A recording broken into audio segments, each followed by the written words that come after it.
Parfait. Bien, écoutez, je vous remercie tous de bien vouloir me permettre de m'exprimer et de donner mon témoignage sur ce jeûne de 40 jours que j'ai entrepris au mois de juin. Alors, je me présente, je m'appelle Irène Piquion et je suis médecin à la retraite d'une façon officielle, mais je continue mes activités. Médecin un peu île-de-gardien, c'est-à-dire j'ai travaillé pendant de nombreuses années en Martinique et j'ai beaucoup étudié Saint-Hildegarde, dont on sait l'importance euh, qu'elle a accordée aux jeunes dans tous ses écrits, dans toutes les révélations qu'elle a reçues. Donc j'ai pratiqué une médecine holistique la plus complète possible, corps, âme, esprit, cherchant à prendre soin de l'être dans toutes ses dimensions. Ma foi m'a amené à étudier la théologie, à faire de l'accompagnement auprès de différentes personnes, patientes ou non. Et je suis généticien quand même à la base, hein, et j'ai étudié aussi beaucoup la nutrition. C'est dans un contexte tout à fait providentiel que j'ai été informée de la mission Roi par l'intermédiaire d'une amie que j'avais rencontrée il y a 15 ans auparavant et qui m'a retrouvée dans une retraite. Donc c'était très étonnant. Elle m'a mis en contact avec le groupe de Patrick alors que le père Claudio Barbu faisait une session en France près de Corentin-Selton. C'est un lieu d'ailleurs où j'avais passé les premières années de ma vie. Donc, par cette grâce, en fait, je me suis trouvée dans cette session de façon tout à fait imprévue. J'ai été d'emblée touchée par les propos, la dimension spirituelle et la profondeur et la spécificité de cette présence spirituelle de l'amour du Christ que transmet le père Claudio Barbu. Au cours les premiers temps de cette mission, il a évoqué bien sûr les trois éléments fondateurs de la mission Roi, le jeûne, la prière, la charité. Et je me suis mis spontanément à me dire pourquoi ne pas commencer un petit jeûne, mais j'avais envisagé plutôt 8-9 jours, c'était le 18 juin. Et il s'avère que le lendemain, alors que je me retrouve toujours dans la même église, le père Claudio me délivre une signature, donc une inspiration qu'il reçoit sur une photo du Christ que chacun connaît. Et là-dessus, que vois-je? Il me dit, Jésus t'aime, veux-tu cheminer avec moi pendant ces 40 jours au désert? Donc, j'avais donc initié le mouvement, mais enfin, je ne comptais pas sur entreprendre un jeûne de 40 jours, qui m'a semblé au départ évidemment, un petit peu difficile. Mais je me suis d'emblée engagée, je suis invitée par le Christ, donc je me suis dit, j'y vais. Et j'étais amenée à cette démarche de confiance et d'abandon. D'emblée, bon, initialement, je m'étais dit, ça sera peut-être un peu dur, mais je ne me suis pas posé de questions. Et ça, c'était déjà un chemin spirituel important, c'était celui de l'abandon et celui de la confiance. Et je me suis dit, si euh, Dieu nous tient la main, c'est vraiment, je me suis visualisée dans le désert avec le Christ, et je me suis dit, il me demande de venir, c'est certainement pas pour me lâcher en cours de parcours, donc j'y vais.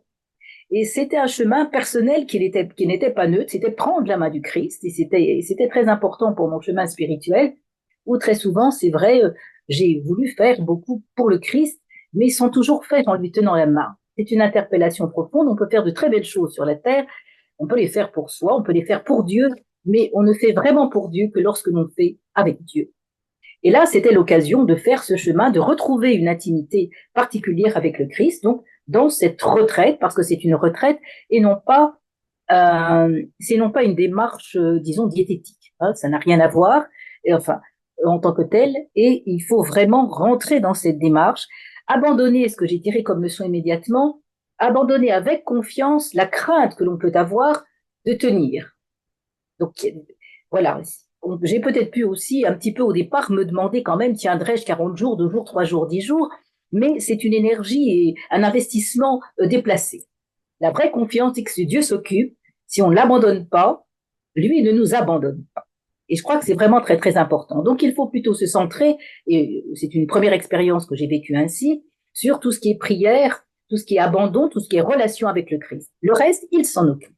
Et d'ailleurs, on est tout à fait saisi parce que sur le plan ce jeûne a été, donc je l'ai fait effectivement au pain à l'eau, avec les sacramentaux, l'huile bénite et le sel béni et l'eau bénite, et la sensation de faim est absente en fait. Et ce jeûne se vit d'une façon tout à fait différente aux autres jeûnes de courte durée que j'ai pu faire le mercredi ou le vendredi. J'ai eu l'occasion de faire un jeûne de 5 jours à l'eau pure, à la Sainte-Baume, avec un groupe de prière. Donc, il y avait un soutien aussi extrêmement important sur le plan spirituel, sur lequel je reviens aussitôt. Car en fait, les premiers jours de jeûne se sont faits en présence, avec la forte présence spirituelle du père Claudio Barbu qui poursuivait sa retraite. Donc c'est extrêmement important. On n'était pas seul. Sa présence, les cérémonies, la messe qui était présente, la confession. Donc ce jeûne s'est déroulé autant que je l'ai pu. J'ai pu faire une confession au moins une fois par semaine, et puis et assister à la messe, non pas tous les jours, mais très fréquemment. Donc j'ai par la grâce découvert cette église maronite tout à fait exceptionnelle, toute cette équipe aussi, ça m'a extrêmement touchée. Donc il y avait on était accompagnés vraiment d'une façon très importante, car cette mission roi du souffle de l'esprit est extrêmement touchante. C'est toute la douceur du Christ qui est dans cette mission. Je fréquente beaucoup de groupes de prière, mais il y a quelque chose de très spécifique dans la mission roi. Et la douceur et l'amour du Christ, même cette prière que par la grâce vous m'avez demandé de lire, la prière de la croix, est extrêmement profonde, extrêmement touchante, et elle résume pleinement toute la mission du Christ telle que je la conçois. Donc je me suis trouvée en adéquation profonde, et ça aussi c'est très important. Donc ces premiers jours de jeûne se déroulent. Alors avec une petite inquiétude, à savoir si j'allais tenir, j'ai une santé un petit peu fragile, si j'allais tenir ou pas, mais pas tant que ça. J'étais donc étonnée chaque jour de voir que je tenais avec énergie, avec joie, et dans le sens d'une rencontre. La dimension spirituelle prend d'emblée le pas. On est donc délesté des problématiques de la nourriture.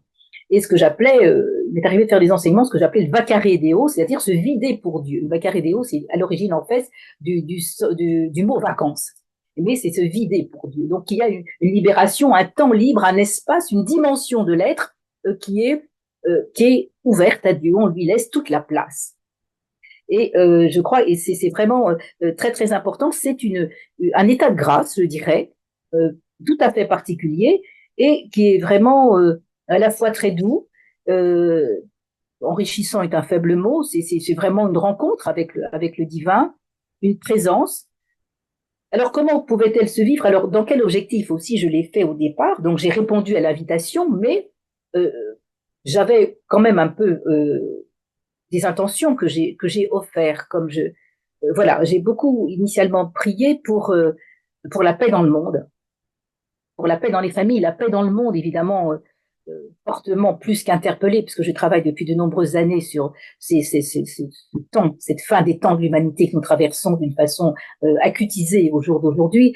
Donc, c'était vraiment, dans un premier temps, offert pour la paix dans le monde, la paix dans le cœur, dans ma famille, parce que les choses ne sont pas très simples, la paix et aussi la paix pour les âmes du purgatoire. Et là, je pourrais vous raconter un peu ce qui s'est passé pour les âmes du purgatoire. Je n'ai pas mis d'éléments fondamentaux pour ma santé physique.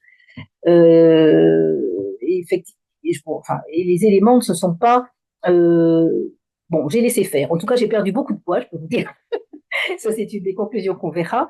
Mais voilà, donc en tout cas, c'était une offrande, en tout cas pour le monde, essentiellement pour le monde. C'était mon désir d'une façon très importante. Alors, donc, ce jeûne s'est déroulé jour après jour, sans difficulté majeure, quelques moments de fatigue, mais rien de plus. Je pouvais prendre de l'eau bénite ou des sacramentaux pour combler cette sensation de fatigue. Et avec cette chose que beaucoup de personnes ont constatée, c'est-à-dire de l'absence d'attirance pour la nourriture. C'est très, très particulier. Au contraire, je pouvais préparer pour ma famille, mon petit frère, car j'ai un petit frère trisomique dont je m'occupe en fin de semaine, et j'ai au contraire une créativité qui est donnée pour préparer des plats, et d'autres, j'ai entendu d'autres personnes, et c'est tout à fait saisissant, donc à la fois sans être attiré, mais dans une dimension de don et d'amour. La notion de nourriture, effectivement, dans toute la foi chrétienne, est importante. On parlera de la scène, de l'Eucharistie, donc la dimension est essentielle. Donc aussi bien c'est donner aux jeunes la possibilité d'être dans cette nourriture, de recevoir cette nourriture spirituelle qui est essentielle et qui est première et fondamentale, mais en donnant sa juste place à la nourriture physique. Et c'est avec beaucoup d'amour qu'on prépare la nourriture pour autrui. C'est très très clair, avec beaucoup d'inventivité, plus qu'on en peut en avoir, mais sans être tenté. En tout cas, je n'ai pas été tentée. Je pouvais rentrer dans une boulangerie sans problème, assister. J'étais très invitée à des rencontres de prière. Eh bien, aucune gêne pour cela. Et c'est aussi en même temps aussi un témoignage pour les autres, comment, évidemment, dans un entourage, comment moi je suis seule, mais j'étais au domicile de ma maman que j'accompagnais pendant les 16 mois de sa fin de vie. Et donc, j'étais en relation avec mes frères et sœurs, et notamment mon petit frère handicapé qui aime beaucoup manger, comme tous les enfants trisomiques d'ailleurs. Donc, d'emblée, il y a une interrogation. Si dans beaucoup d'autres jeûnes, les jeûnes plus partiels, on garde souvent cette information, on peut être amené en tout cas à garder cette information, comme il est dit dans l'Évangile, garde ton jeûne secret en tant que tel, et bien là, on se sent amené à en témoigner immédiatement. D'abord, ceux qui sont autour de vous le voient, se posent quelques questions, qu'est-ce que ça veut dire, dans quel objectif, et on se sent une certaine joie, en tout cas, je me suis sentie, c'est un témoignage personnel, je me suis sentie amenée à en parler, à expliquer en tant que tel. C'est une interrogation pour autrui. Tout le monde se dit 40 jours, comment faire, c'est héroïque. Alors, il s'agit de pas rentrer dans le jeu de la gloriole, hein, c'est faire très attention aussi à tout cela, parce que c'est Dieu qui jeûne en nous. C'est vraiment lui qui jeûne en nous. Donc, l'absence de difficulté, c'est à lui qu'elle revient, pas à nous. Donc, éviter la gloriole, mais être dans la joie de montrer que oui, on peut tenir ce temps exceptionnellement long en étant en forme, en étant plein de vitalité, plein de joie. Et c'est une interpellation pour les autres. C'est d'emblée un témoignage pour autrui, qu'ils soient croyants, qu'ils ne soient pas croyants, et un témoignage pour beaucoup de chrétiens, pour des prêtres aussi. Hein, j'en ai témoigné auprès des prêtres de ma paroisse. Ils étaient tout à fait étonnés, se sont posés des questions, ont envisagé eux-mêmes d'entreprendre ce type de jeûne, ce qui n'est pas fréquent. Là, j'ai un pasteur que je connais qui a décidé d'entreprendre avec sa communauté un jeûne de 40 jours, lui aussi. Alors que je pense que c'est à la suite, je lui en ai pas parlé, je lui en avais parlé, j'avais témoigné de ce jeûne. Donc il y a une interpellation profonde qui se fait, et cette notion donc de témoignage est importante parce que c'est un chemin vraiment particulier qui dépasse la notion sacrificielle, entre guillemets, de se priver de quelque chose. C'est un don, c'est un accueil, c'est une grâce donnée. Une grâce demandée, une grâce donnée, c'est une rencontre qui est différente de celle qu'on peut avoir, en tout cas que j'ai pu avoir dans les jeûnes courts. Et c'est vraiment et c'est ce témoignage pour des personnes croyantes, je dis bien des laïcs comme des prêtres, est vraiment important. Donc ça m'a beaucoup touché aussi. Ça les a fait réfléchir. Comment on pouvait montrer une autre voie de rencontre avec le Christ. Donc ce chemin s'est poursuivi avec sans difficulté majeure sur le plan physique. Comme je dis, j'ai perdu quand même beaucoup de kilos, beaucoup de voilà, j'ai été assez transformée en tant que telle de ce point de vue-là. J'ai quand même eu des traits. J'avais conservé les médicaments que je prenais, mais supprimé les compléments alimentaires que je pouvais prendre, vitamine D ou autre chose. Euh, donc c'est un peu ce sont les éléments premiers, donc accompagnés par la confession importante, présente souvent, et j'ai eu l'occasion, puisque l'Église le permettait en tant que tel, de pouvoir faire ces confessions, de pouvoir aller à l'Eucharistie, et il a redonné encore sa pleine place à l'Eucharistie. J'avais une expression qui disait quand nous prenons l'Eucharistie, nous sommes enceints de Dieu, car le Saint-Esprit m'avait permis d'écrire des poèmes mystiques, spirituels, et je disais, pendant l'Eucharistie, nous sommes enceints de lui, comme Marie, nous sommes enceints de Dieu, et lui, dans cette enceinte, de faire de nous des saints. C'est un peu ce sentiment de pouvoir accueillir plus pleinement, d'où la nécessité aussi qu'on retrouve de pouvoir des temps de jeûne à prendre avant l'Eucharistie. Initialement, c'était 3 ans, on est passé 3 heures, après 1 heure, et après, voire un quart d'heure plus ou moins. Mais justement, ce vide intérieur sur le plan physique donne cette pleine place à l'Eucharistie au Christ, comme il donne sa pleine place à la nourriture terrestre qu'il a pleinement valorisée. Hildegard nous le dirait pleinement, et combien les apports nutritifs à la fois sont nécessaires en étant bien pensés, en étant bien vécus, en mettant les choses avec la tempérance, en vivant les choses avec la tempérance requise, en mettant à l'amende, si j'ose dire, euh, la gourmandise, parce qu'effectivement, enfin, j'ai senti vraiment qu'on était, après le jeûne, que les aliments, que les excès de nourriture étaient eh ben, résolument excessifs, tout simplement. Donc c'est un repositionnement. Donc ce jeûne permet à la fois, m'a permis en tout cas une clarification aussi de la pensée, une clarification des situations, augmenter aussi la dimension de l'amour, de ce que l'on fait, c'est-à-dire on est moins encombré par une multitude de considérations d'ordre divers, rappeler à ses intentions propres. C'est un des derniers enseignements que donnait le père Claudio, effectivement, toujours de s'interroger toujours sur la justesse et la pureté de nos intentions dans tout ce que nous faisons. Et ce jeûne a permis aussi cette plus grande libération, cette épure, tout simplement, qui élimine les choses secondaires, déplacées, qui n'ont pas lieu d'être, pour se ramener, se recentrer résolument sur le Christ.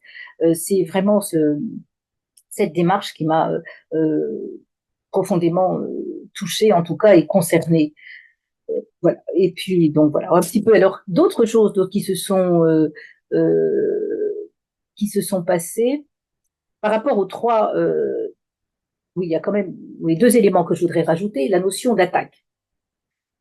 C'est un chemin au désert. On a bien vu que le Christ est attaqué au désert quand il a faim. Et effectivement, les attaques elles n'ont pas été épargnées. Non pas en termes de tentation de nourriture. Il fallait quand même une certaine vigilance pour ne pas, quand on est invité, etc., pour ne pas être tenté par quelque chose. Mais ce n'est pas ça la chose essentielle. Moi, j'ai été tentée par des situations des attitudes de colère. Donc j'étais un peu attaquée dans ma famille par des incompréhensions qui n'avaient rien à voir avec le jeûne, mais j'ai pu réagir avec une violence, je dirais, inattendue, qui à la fois pouvait être considérée, enfin une violence, on va dire, euh, très relative, mais quand même, c'est-à-dire un peu inhabituelle de ma part, qui à la fois correspondait à un positionnement qui fait que toute chose n'est pas bonne à accepter ni à tolérer. Et il s'agit d'avoir la juste colère, effectivement. Et puis, quand même, j'ai trouvé que j'ai répondu parfois un peu vivement. Donc, la confession m'a aidé à remettre ça à Dieu lui-même. Mais j'ai été interpellée par ce type d'attaque. Et bon, j'ai fait aussi un jour de jeûne pour le père Claudio, sans un jour de jeûne majoré, si j'ose dire, donc sans pain aussi. Euh, et puis, parmi les trois autres fondements de ce temps, la prière, euh, oui, alors il y a une chose qui est importante, c'est l'importance des enseignements que vous diffusez. Effectivement, j'étais peut-être pas tout suivi avec toute l'attention requise, mais je faisais parfois d'autres prières, mais c'est très important. Et puis, je dirais, les actes de charité et la mission. Donc, cette croix qui nous a été remise, j'en avais sollicité beaucoup. Comme il m'arrive très souvent d'intervenir auprès de personnes, de jeunes, de personnes que je rencontre dans la rue, et très spontanément, beaucoup ont tendance à me parler de leur vie. Bon, non pas mon métier, mais plutôt le charisme qui était d'écouter les uns et les autres en tant que médecin, mais médecin du corps, de l'âme et de l'esprit. Donc, je sais que dans toute situation, je peux être amené à rencontrer quelqu'un. Donc, j'avais recueilli presque au moins 6 ou 8 croix et les avais fait bénir pour la mission. Et pendant tout ce temps, eh bien, j'ai distribué beaucoup de croix. Mais non pas c'est pas une distribution, c'était un chemin, une rencontre. Et c'est des rencontres tout à fait étonnantes. Même en allant à l'église, j'ai rencontré une dame, des gens dont je ne sais pas s'ils avaient la foi ou pas, mais j'étais amenée d'emblée à leur en parler, à leur donner la croix, faire la prière avec eux parce qu'ils avaient des problèmes de santé pour eux et leur famille. Et cette croix a été très bien reçue. Et d'une façon tout à fait étonnante, à la fois pour son aspect certes esthétique, mais l'esthétique de l'âme, elle a été reçue dans un pays où effectivement il n'y a pas tant de chrétiens que ça que l'on croise euh, dans une rue. C'est différent aux Antilles où je suis, je me trouve en ce moment en Martinique, où là le niveau de religiosité est tout à fait différent et de foi. Donc, j'ai été amenée vraiment à voir, à vivre des états, certaines formes de guérison avec cette croix, donc à un petit peu poursuivre la mission à laquelle je suis habituée, et c'était très, très important. Je peux aussi vous donner l'exemple, en sortant de l'église de Corentin-Selton, je rencontre un monsieur, un homme très, a priori très pauvre, les pieds nus, ensanglantés, et qui me demande de l'argent. Il se décrit comme sans domicile fixe, et il l'est incontestablement, et il me demande de l'argent pour s'acheter des chaussures. Il est certain que ses pieds étaient ensanglantés, je voulais plutôt lui laver les pieds, mais bref, je lui donne l'argent qu'il me demande, il poursuit son propos et il me demande de quoi lui, comment dirais-je, retourner dans son pays en prenant un car pour un pays de l'Est. Il me demande une somme importante, c'est vrai. Eh bien, bon, je lui ai donné. Je lui ai confié, je lui ai dit qu'il fallait, enfin, en lui demandant d'être pleinement honnête, il m'a béni lui aussi, en tant que tel, et je lui ai remis une somme importante, enfin, relativement importante, oui, pour qu'il puisse rentrer dans son pays. Euh, je pense qu'il ne m'a pas trompé et qu'il était vraiment dans ce besoin. Et tout de suite après, poursuivant cet entretien, je rencontre une dame que j'avais déjà vue initialement, à qui j'avais déjà donné la croix, et cette fois, c'est la guérison de son fils dont il s'est agi. Donc, nous avons poursuivi le chemin et il y a eu vraiment beaucoup de guérisons qui se sont passées. Donc, c'était vraiment très, très, très touchant. Et puis, un autre élément qui était très important aussi, c'était les âmes du purgatoire. Car je suis très sensible à la prière pour les âmes du purgatoire et j'ai eu un songe.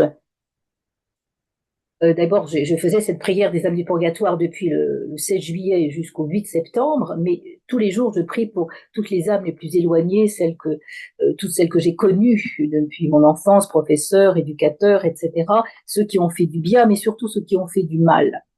Car trop souvent, je trouve qu'on pense à la bonne grand-mère qui était très très gentille, mais pas à ceux qui nous ont fait beaucoup de tort, et mon cœur est très porté vers ceux qui auraient, voilà. Et, et je rêve de mon professeur de piano, qui est décédé depuis au moins 50 ans, et elle m'apparaît comme ayant fait des injections de Botox. Cette femme était partie jeune, c'était une pianiste hors pair, et elle m'apparaît en me disant est-ce que tu me reconnais? Donc j'ai compris, enfin ce qu'il me semble avoir compris, c'est qu'en fait elle est bloquée dans sa dimension spirituelle vers la notion de beauté physique. Donc elle m'apparaissait bouffie, botoxée, enfin avec et en me disant est-ce que tu me trouves belle? J'ai repensé à des événements de ma jeunesse avec elle où elle était très sensible manifestement à la dimension physique.